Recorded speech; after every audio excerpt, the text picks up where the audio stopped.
विकासखंड क्षेत्र पूरे देव तिवारी पुही में 7 दिवसीय श्रीमद् भागवत कथा की अमृत वर्षा कथा व्यास पंडित अरविंद मिश्रा के मुखारविंद से हो रही है। आयोजक सुखदेव तिवारी ने बताया कि 7 दिवसीय कथा के बाद कोविड-19 को ध्यान में रखते हुए सोशल डिस्टेंसिंग का पालन करते हुए भंडारे का आयोजन है। अयोध्या से सी न्यूज संवाददाता संतोष पांडे की रिपोर्ट।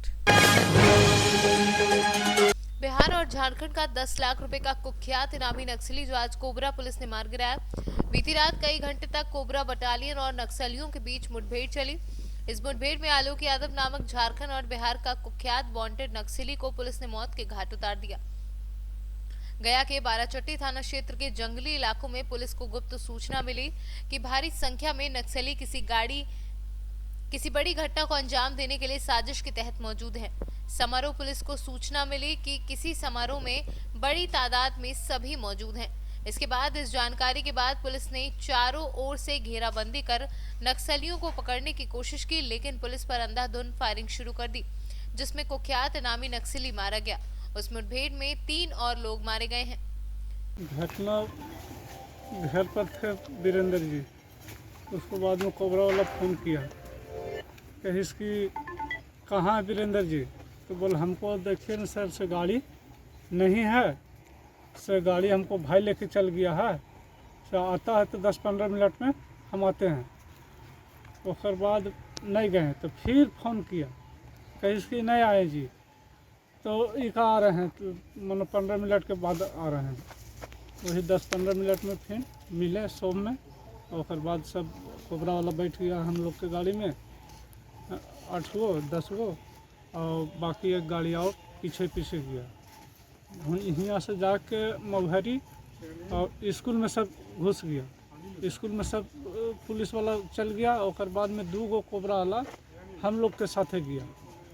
वो हम लोग ऐसे खड़ा थे, वीरेंद्र जी बैठल थे और ऐसे खड़ा थे, बगल में खड़ा थे पीछे हम। और बाद में कोबरा वाला खड़ा था 2 गो था से, होने से आया धड़ मारना स्टार्ट कर दिया। तो फिर कोबरा वाला था से जाके वही समय घूम के फिर पीछे गया, पीछे वही भीड़ में घुसा, तब इसका आलोक के मारा।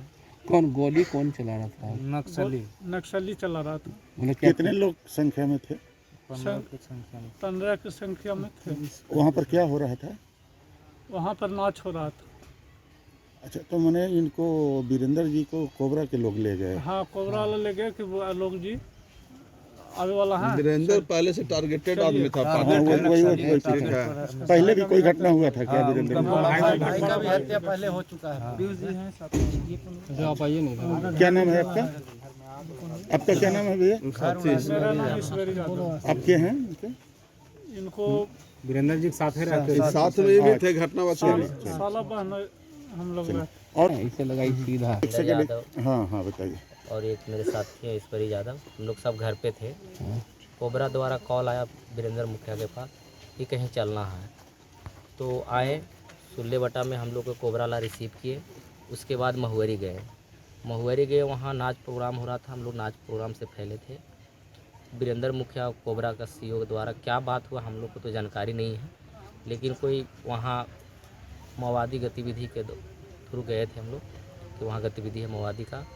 पूर्व में भी वीरेंद्र यादव का भाई का हत्या कर दिया गया था माओवादी द्वारा। तो हम लोग बहुत दिन पहले से ही हम लोग टारगेट में हैं माओवादी के द्वारा। घर भी उड़ा दिया गया है। बहुत दिन से हम लोग ये परेशानी झेले माओवादी द्वारा। क्या वजह वजह पुराना रंजिश से प्रशासन को मदद करने के इल्ज़ाम लगा कर कि प्रशासन के मदद करते हो, ये करते हो, ये हो पुलिस स्पाई हो, ये बोलकर वीरेंद्र यादव मुखिया के भाई का पूर्व भी हत्या बड़ा भाई को कर दिया गया था माओवादी द्वारा। घटना कितने बजे रात को हुई है? घटना 12 बजे की रात की है। एक और जिनका मौत हुआ है वो कौन है? एक मौत हुआ, एक तो ग्रामीण है वहीं के? नहीं, वो गांव का बगल में वीरेंद्र का साथी है। वो क्या नाम है उनका? उनका नाम जयराम यादव है। कितने की संख्या में? उन लोग तो 3 की संख्या में आए, लेकिन अगल बगल में जब यहाँ से फायरिंग स्टार्ट हुआ तो पूरा गांव में फायरिंग हो रहा था। गांव का बाहर से पूरा फायरिंग हो रहा था। इसके मतलब अनुमान लगाया जाता तो 40 से 50 का संख्या में हो सकता अपना है। परिचय बता दीजिए। मेरा नाम पीयूष यादव हुआ, कौन लगते हैं वीरेंद्र जी? वीरेंद्र यादव का दोस्त है। जी बता दें सर क्या घटना हुआ है? थोड़ा सा इधर देख कर बोलिए सर। नक्सली घटना हुई है जी कोबरा से मुठभेड़ हुआ है जी तो मारा गया लोग, माओवादी मारा गया है जो गोली लगी है। मतलब क्या कार्यक्रम हो रहा था सर? कार्यक्रम वहाँ नाच सुनने में आया कि नाच उठ का व्यवस्था किया था, सब नाच उठ देख रहा था। उसी दौरान नक्सली हमला किया, जी कोबरा मुठभेड़ हुआ, कोबरा से मारा गया। ये नक्सली मतलब कि इनामी नक्सली था? कौन था 10 लाख का इनामी नक्सली है। नक्सली था? ब्यूरो रिपोर्ट सी न्यूज गया। हापुड़ की तीर्थ नगरी गढ़मुक्तेश्वर में पहुंचे बीजेपी के राष्ट्रीय उपाध्यक्ष एवं यूपी प्रभारी राधा मोहन सिंह का जोरदार स्वागत किया गया। मैं भाजपा जिला मंत्री पिंकी त्यागी हूँ और हमारे प्रभारी प्रदेश प्रभारी के राधा मोहन जी आए थे। इनका विधानसभा ने, हमारी गढ़मुक्तेश्वर विधानसभा ने बहुत अच्छा जोरदार स्वागत किया है और बहुत ही अधिक संख्या में भीड़ इकट्ठी हुई है। इसलिए मैं मानती हूँ कि हमारी पार्टी के जो कार्यकर्ता हैं बहुत ही तहे दिल से मेहनत कर रहे हैं सभी चुनावों को अच्छी तरह से जिताने के लिए। अब हमारा एमएलसी का चुनाव आ रहा है, उसकी तैयारी चल रही है बहुत जोरों शोरों से। तो इसलिए मैं अपने सभी कार्यकर्ताओं का बहुत बहुत आभार व्यक्त करती हूँ कि उन्होंने अपना कीमती समय दिया प्रभारी जी के लिए। और मैं अपने राधा मोहन प्रभारी जी का भी बहुत बहुत आभार व्यक्त करती हूँ कि वो इतनी अपना कीमती समय निकालकर हमारी विधानसभा में उपस्थित हुए। Thank you. देखो, आज भारतीय जनता पार्टी पूरे देश में ये जो विकास है, विश्वास और जो प्रगति है उसका पर्याप्त बना हुआ है। आपने पिछले बिहार के चुनाव को देखा होगा, उपचुनाव को देखा होगा, उत्तर प्रदेश के उपचुनाव को भी देखा होगा। तो पूरे देश और यूपी की जनता ने ये जो हमारे विरोधी हैं उनके जो खोखले वादे हैं या जातिवादी सांप्रदायिक राजनीति है उसको नकारा है और नरेंद्र मोदी जी के विकास के परचम को लहराने का काम किया है। तो आज पूरा देश मोदी जी के प्रति उनकी जो गरीब कल्याणकारी योजना है, जन कल्याणकारी योजना है, एक प्रकार से लगता है कि मोदी के पीछे कोई अदृश्य ताकत है कि आज देश और दुनिया में भी एक मजबूत नेता के रूप में उभरे हैं। विश्व के सबसे बड़े मजबूत नेता के रूप में आज लोग उनको जान रहे हैं और देश को मजबूत बनाने के लिए, देश की सीमा को मजबूत बनाने के लिए, सेना को मजबूत बनाने के लिए जो कुछ भी वो कर रहे हैं तो सचमुच उनके अंदर कोई अदृश्य ताकत जरूर है जिसके कारण ये सब हो रहा है। हापुड़ से सी न्यूज संवाददाता रुस्तम सिंह की रिपोर्ट। मथुरा गोपाष्टमी के शुभ अवसर पर चौमुहा विकास खंड के गांव अकबरपुर में महंत मदन मोहन दास महाराज के सानिध्य में श्री गोपाल जी अनाथ गौशाला पर ब्लॉक प्रमुख पाती राम सिसोदिया ने विकास खंड के अधिकारियों के साथ मिलकर वैदिक मंत्रोच्चारण के मध्य गौमाता का पूजन अर्चन किया। इस अवसर पर महंत मदन मोहन महाराज ने भक्तों को गौमाता के अस्तित्व के बारे में जानकारी देते हुए कहा कि कृष्ण की नगरी श्री बिजधाम में कृष्ण की प्रिय गौमाता की गौचरण भूमि है। यहाँ भगवान ने गौमाता के साथ अपनी अनेक लीलाओं को संपादित किया है जिसका आज भी साक्षात्कार किया जा सकता है।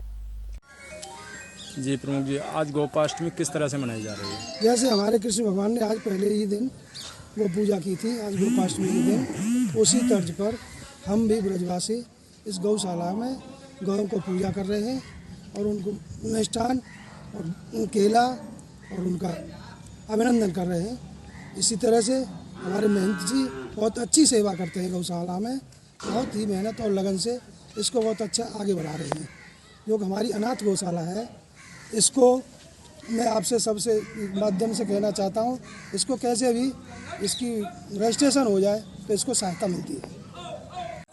जी महाराज जी, आज गौशाला पे किस तरह से गोपाष्टमी के पर्व पर गौ पूजन किया गया आपके? आज के दिन जो है गौशाला का जो पूजन किया जा रहा है, सांड ऋषि के द्वारा ये मुहूर्त बताया गया था। आज जो गोपाष्टमी है, ठाकुर जी ने आज के दिन से गौचरण की लीला चालू करी थी। आज के दिन से ठाकुर जी ने गौशाला चलाई थी, इसलिए हम लोग गौशाला चला रहे हैं, पूजन भी कर रहे हैं, गौशाला चला रहे हैं। ठाकुर जी ने चराई थी ब्रजमंडल में, हम लोग गौशाला चरा नहीं रहे, चला रहे। इसलिए सभी लोग प्रमुख साहब और जितने भी चौमा मंडल के जितने अधिकारी आए हुए हैं, इनके द्वारा यहाँ पूजन किया गया। गौ माताओं के लिए गुड़ वगैरह अनेक सामग्रियों से पूजन किया गया। और जनमानस से यही अनुरोध है, गौ माता को पूजन करने के योग्य है, पूजा करी जाए, अधिक से अधिक संख्या में पूजन किया जाए। जो रोड पे गौ माता घूम रही हैं, उनको भी संरक्षक में लेकर के पूजा किया जाए। जय हिंद, जय भारत। मथुरा से सी न्यूज संवाददाता संतोष कुमार की रिपोर्ट। प्रतापपुर थाना क्षेत्र के बाधार गांव में एक 19 वर्षीय युवती ने 20 नवंबर को सामुदायिक स्वास्थ्य केंद्र में एक 7 माही बच्चे को जन्म दिया। जहां जन्म देने के बाद रविवार को अगले दिन सुबह 4 बजे उसकी मौत हो गई। वहीं पीड़िता के परिजनों ने मृत बच्चे को चतरा महिला थाना में सौंप दिया, जहां महिला थाना ने मृत बच्चे को पोस्टमार्टम के बाद परिजनों को सौंप दिया। बता दें, इस संबंध में पीड़ित युवती ने बताया कि लॉकडाउन के समय उसके फुफेरे भाई पंकज कुमार उर्फ छोटू, पिता राजेंद्र प्रसाद गुप्ता, ग्राम शेरघाटी गया बिहार ने बाधार आकर इससे संपर्क किया। वहीं शादी का झांसा देकर शारीरिक शोषण लगातार करता रहा। इस बीच वह गर्भवती हो गई। वहीं इस दौरान दोनों की मोबाइल पर लगातार बात होती रही, जहां बच्चा रखने और शादी करने की बात को भी लड़का स्वीकारता रहा। इसी बीच अक्टूबर में लड़का शादी करने और बच्चा रखने से इनकार कर देता है, जहां अपना मोबाइल नंबर भी बंद कर दिया। वहीं मौके से फरार हो गया है, जिसके बाद पीड़िता लगातार मोबाइल से बात करने की कोशिश करती है, लेकिन फोन नहीं लगा और उसी समय से लड़का फरार है। जिसके बाद पीड़िता हार थक कर चतरा महिला थाना में आवेदन देकर इंसाफ की गुहार लगाने पहुंची। वहीं पीड़िता के दिए गए आवेदन पत्र पर चतरा थाना कांड संख्या 31/20 दर्ज किया गया, जहां पीड़िता को न्याय दिलाने के लिए मामले की छानबीन की जा रही है। काजल कुमारी। पिता का नाम? श्री अर्जुन प्रसाद गुप्ता। घर? बधार। पूरा घटना के बारे में आप बताइए, कैसे कैसे घटना हुआ आपके साथ? जो फुफेरा भाई था, आया था लॉकडाउन में। क्या नाम था उसका? पंकज कुमार।